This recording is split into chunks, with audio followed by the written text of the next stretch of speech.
रसूल पाक सल्लल्लाहु अलैहि वसल्लम का एक फरमान है मुसन्नफ अब्दुल रज़ाक में। ये हदीस आपने आज याद रखनी है। नबी पाक सल्लल्लाहु अलैहि वसल्लम ने फरमाया किसी आदमी के नमाज और रोजे से मुतासर ना होना, पहले देख लेना कि वो अमानतदार है कि नहीं। किसी के नमाज रोजे से मुतासर नहीं होना, पहले देख लेना कि दयानतदार है कि देखना लोगों की जेबों पे कितनी नजरें डालता है। फरमाया बहुत सारे नमाज रोजे वाले धोखेबाजी करते हैं, दयानती न करें, अपने ओहदे का पास रखें, अपने मनसब का ख्याल रखें। ओहदे जिस जगह आप मौजूद हैं आपकी जिम्मेदारी है। मेरे रसूल पाक सल्लल्लाहु अलैहि वसल्लम ने फरमाया हर बंदा तुम में से निगरान है और जो उसकी रियाया है उसके बारे में उसने जवाब देना है। कभी भी बददयानती न करें। हम लोगों का पहले एतमाद हासिल करते हैं, फिर उस एतमाद को ठेस पहुंचाते हैं। उसका नुकसान पता क्या होता है? दुनिया में सबसे कमजोर शख्स वो होता है जिस पर कोई एतबार नहीं करता। जिसका एतमाद जाया हो जाए वो आदमी बिखर जाता है। कभी भी धोखाधड़ी की पॉलिसी ना बनाए। हम लोगों से मुफादात लेने के लिए अपने रवैये मीठे करते हैं और जब काम निकल जाता है फिर हमारे रवैये बदल जाते हैं। ये धोखा है, ये बददयानती है। इसको अल्लाह रसूल ने पसंद नहीं किया। मेरे नबी पाक अलैहिस्सलाम ने फरमाया जिसमें तीन बातें पाई जाए वो तो मुनाफिक है। अगरचे उलमा कहते हैं यहाँ मुनाफिक इत्कादी मुराद नहीं, मुनाफिक अमली मुराद है, लेकिन हुजूर ने फरमाया मुनाफिक है। या रसूलुल्लाह कौन? फरमाया वो बंदा जब बात करे तो झूठ बोले, जब वादा करे तो मुखालफत करे, जब अमानत रखी जाए तो बददयानती करे। ये तो बंदा मुनाफिक है। हजरत अबू नूर अलैहिर्रहमान ने लिखा है, फरमाते हैं महमूद गजनवी का दौर था तो एक आदमी महमूद गजनवी के पास ना अपना केस लेके आया, मुद्दई बन के आया। उसने कहा बादशाह मेरा केस बड़ा निराला है। बादशाह सलामत ने कहा वो किस तरह? कहने लगा ये मेरे पास एक थैली है, मैं ना सफर पे जाने लगा तो ये थैली पूरी हीरों की भरी हुई। फलां इलाके के जो काजी साहब है ना, मैं जाती दफा मैं कहीं सफर पे जा रहा था तो मैं उनके पास छोड़ गया कि रास्ता लंबा है, कहीं कोई मुझसे छीन ना ले, हीरों की भरी हुई थी। कुछ दिनों के बाद मैं वापस आया हूँ, काजी साहब ने मुझे थैली वापस की है तो इसमें हीरों की बजाय खोटे सिक्के निकले। अब मैंने काजी साहब से कहा है तो काजी साहब तो मेरे गिरेबान तक आते हैं, वो कहते हैं बता कहीं से फटी है, खुली है? वो जिस तरह टांके लगा के तूने सी थी उसी तरह लगे हुए हैं कि नहीं? तो हुजूर लगे भी बिल्कुल उसी तरह है, ना फटी है ना खुली है। अब मैं लुट गया हूं, मेरी कुल उम्र की कमाई जाया हो गई, खोटे सिक्के कहां और हीरे कहां? तो मेहरबानी करें और आप की बारगाह में अल्लाह रसूल के नाम पर हलफ देता हूं कि मैं हूं बिल्कुल सच्चा। महमूद गजनवी कहने लगे तू जा, थैली छोड़ जा और जब मैं तुझे बुलाऊंगा फिर दोबारा आना। वो शख्स चला गया। महमूद गजनवी उठे, दरबार बर्खास्त किया, लोगों से कहने लगे चले जाओ, मैं 3 दिन के लिए सैर करने जा रहा हूँ, 3 दिन के बाद लौटूंगा। अकेले जब रह गए ना महमूद दरबार में तो महबूब ने छुरी मंगाई। वो जिस तख्त पे बैठते थे वहां गद्दा बिछा हुआ था, ये गद्दा पड़ा है ना, वो गद्दा बिछा हुआ। तो महमूद ने छुरी के साथ उसको फाड़ डाला और छुरी जेब में रखी निकल गए। कहने लगे मेरे बाद कोई मेरे दरबार वाले इहाते में दाखिल ना हो। महमूद चले गए। अब वो सफाई करने वाला जब आया ना, उसने आके देखा तो गद्दा तो फटा हुआ है।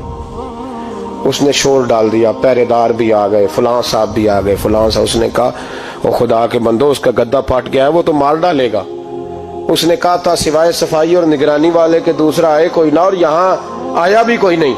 पहले दिन ही फटा हुआ है तो लटका देगा सबको, क्या करें? शोर हो गया, सारे दरबार के मुलाजिमीन इकट्ठे हो गए। एक बंदा बोला, कहने लगा फिक्र न करो, मैं कैसे बंदे को जानता हूं, इस तरह सिएगा कि जिसने फाड़ा होगा उसे भी पता नहीं चलेगा कहां से फटा था। ऐसा बेहतरीन रफू करेगा कि पता भी। उसने कहा यार हम सारे एक महीने की तनख्वाह देते हैं, तू बंदा बुला। वो बुला लिया उसको, उसका नाम मोहम्मद रफूगर था। वो आया, उसको गद्दा दिखाया, उसका यार इस तरह सीना पता ना चले। उसने कहा फिक्र ही ना करो, मैं बड़ा कारीगर हूं। बड़े बड़े कारीगर लोग नहीं हमारे मुल्क में पाए जाते, कोई निशान छोड़ते हैं पीछे? बड़े कारीगर या पैसे होने चाहिए, बड़े बड़े कारीगर बंदे। आप यकीन करें ऐसा ऐसा फलसफा, ये उम्रा इबादत है ना, सरकार दो आलम सल्लल्लाहु अलैहि वसल्लम की बारगाह की हाजिरी बड़ी नेमत है ना। तो सऊदी गवर्नमेंट ने पाबंदी लगा दी, खैर उनकी भी ज्यादती है। इस तरह की पाबंदियां शरीयत इस्लामिया में जायज नहीं। अल्लाह के घर मुसलमान जब चाहे जा सकता है, लेकिन वो कहते हैं जी 2000 रियाल दे जिसने 2 साल बाद भी आना है। उन्होंने पाबंदी लगाई तो हमारे एजेंटों ने भी कई खास ट्रेनिंग हासिल की हुई है, पता नहीं कहां से सीख के आए, उन्होंने भी रास्ता निकाल लिया। 1 साल से मैंने कहा कि जनाब वो 2000 रियाल लग गया तो क्या करना है? कहने कोई मसला नहीं, पासपोर्ट नवा बनवा लो, गुंजाइश है। यानी हर शय का हल है। तो मैंने कहा यार अब उम्रा करने जाते वक्त भी बंदा धोखा दे के जाए, अल्लाह के घर जाते वक्त भी इस तरह की हरकत करे, क्या हाल हो गया। हर चीज का लोगों ने हल निकाल लिया, हर चीज का लोगों ने स्टाइल बना ली। ऐसा न करें, ये दुरुस्त नहीं। अहमद रफूगर कहने लगा इस तरह सीऊंगा कि फाड़ने वाले को भी पता नहीं। उनका पैसे ले यार तू सी दे। उसने सी दी, अगले शाम ही ला के बिछा दिया गद्दा। तीसरे दिन बादशाह सलामत आए, आके पहली नजर गद्दे पे डाली। उसने बुलाया सब मुलाजिमीन को, कहा किसने सिया है? कहा जनाब क्या हुआ? कहा ये फटा हुआ था। किसने? कहा नहीं फटा ही नहीं। वो कहने लगे बनो बात, मैं खुद फाड़ के गया था। तो बताओ सही सिया किसने है? कहा जनाब आप फाड़ के गए थे तो बताया क्यों नहीं? फरमाने लगे इसीलिए तो बताया नहीं था कि तुम खुद तहकीक कर लो, बुलाओ बताओ सिया किसने। तो बुला लिया, अहमद रफूगर आ गया।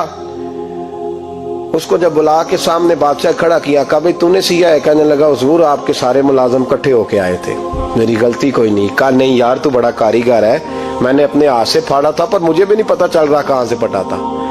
अच्छा ये बता ये थैली जो है ये भी तूने सी थी?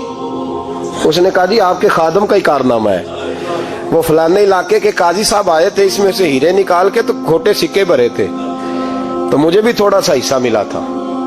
महमूद ने सारे गवाह भी इकट्ठे कर लिए, सबूत भी इकट्ठे कर लिए। फिर काजी को बुलाया, पहले सारे सबूत और गवाह केस हल कर लिया। फिर हमारे यहाँ ये हाल होता है कि मुदई 2-3 हफ्ते के बाद खुद ही हाथ बांध जाता है, कहता तुसी मेरी जान छड़ो, मुजरिम फड़ो भावे ना पड़ो। वो कहता है मुझे माफी दो, मैं रहा। जुल्म है ना, जुल्म ज्यादती है कि जो बेचारा इतने सवाल मुजरिम से नहीं होते जितने मुदई से होते हैं। आप यकीन करें इतने सवालात होते, बेचारा हफ जाता है। ये तरीका दुरुस्त तो नहीं है कि लुट गया और दूसरा तरह तरह के सवालों के जवाब देता फिरे बेचारा। सारे सबूत इकट्ठे करके काजी साहब को बुलाया, तन्हाई में ले जाके महमूद गजनवी ने कहा काजी साहब आपसे गलती हो गई, गरीब आदमी था, वो लुट गया है, उसने तो बड़ी मुश्किल से कुछ हीरे जमा किए थे और उसकी कुल कायनात थी, तो आप उसका माल उसे दे दें, बात खत्म। काजी साहब कहने लगे आप मुझ पे इल्जाम लगा रहे हैं, सवाल ही नहीं पैदा होता। आप मेरी दाढ़ी देखें, आप मेरा एजाज देखें, दुनिया जानती है मैं इस तक। काजी साहब इंसान भूल ही जाता है, बंदा भूल जाता है, गलती होगी माल ने। कहा नहीं सब, कहा मैं तन्हाई में पूछ रहा हूं, मैं उस वक्त पूछ रहा हूं जब दूसरा मौजूद कोई नहीं। आज तौबा कर ले, मैं कुछ नहीं कहूंगा, तू मेरी जुबान पे एतबार कर, तुझे पता है मैं जो कहता हूं उस पे अमल भी करता हूं, बाज आ जा। पर काजी ने कहा नहीं मेरी गलती कोई नहीं। महमूद ने फिर बड़े दरबार में बुला लिया, मजमा आम में। मोहलत के दिनों में जो तौबा कर ले वो बच जाते हैं, लेकिन लोग रुस्वानियों के दिनों में फिर वापस लौटते हैं अगला घर देख के, फिर हालात और तरह के हो चुके होते हैं। जब बड़े दरबार में काजी को बुलाया, भाई तू मानता है कि नहीं? उसने कहा नहीं। तो कहा बुलाओ अहमद रफूगर को। जब अहमद रफूगर आया तो बूढ़े काजी की टांगे कांपने लगी, जुमले टूटने लगे, लफ्ज जमीन पर गिरने लगे, बात सही नहीं होती, जुबान लड़खड़ाने लगी। महमूद कहने लगे काजी मैंने तुझे कहा था वहां मान जा बात, अब बड़े दरबार में बोल। तो जब काजी साहब की गर्दन खुद ब खुद झुक गई तो दुनिया समझ गई। कहा निकल जा मेरे दरबार से। महमूद बोले निकल जा, इतनी तुझे इज्जत दी, इतनी बड़ी तनख्वाह दी, काजी बनाया, और ये थोड़ी सी रकम के लिए, थोड़ी सी रकम के लिए तू बददियानत हो गया, चल चला जा, निकल। काजी दरबार से निकला तो लोग लानतें बरसाने लगे। कल जो दुकानें छोड़ के सलूट करने आते थे वो कहने लगे इसकी उम्र देखो, इसके काम देखो, देखो इसने क्या किया। घर गया, बच्चे जिनके लिए पाप कमाया था, जिन्ना ली तू पाप कमाए हुन किथे नहीं हो तेरे घर दे। वो बच्चे कहने लगे अब्बा जी हम तो स्कूल मदरसा जाने के काबिल नहीं रहे, उम्मीद थी कि बीवी साथ देगी। वो कहने लगी मैं मेके कैसे जाऊंगी, गली की औरतें तरह तरह की बातें बनाती हैं। और भाई कामयाबियों के बड़े सरबराह होते हैं, कोई कामयाब हो जाए तो सारे कहते हैं मेरी सपोर्ट से हुआ है। नाकामियां हमेशा यतीम होती हैं, नाकामियों का कोई सरबराह नहीं होता। जब तक तो काजी था तो बड़े बात थी, हर बंदा कहता था रिश्तेदार है, और रुसवाई हो गई तो वो तेरी आंख हो या संगे मलामत की चुभन। कौन पहुंचा है मेरे दर्द की गहराई तक, दौरे शोहरत में तो यारों ने किया याद बहुत, साथ आया ना कोई कूचे रुसवाई तक। और मियाँ साहब कहने लगे सारी उम्र ही आटा गुद है, मैं लखा कीते नहीं पेड़े, अब वक्त आया ही थे मोहम्मद बख्शा कोई नहीं हूं बैठा नेड़े, हालात ही बदल गए।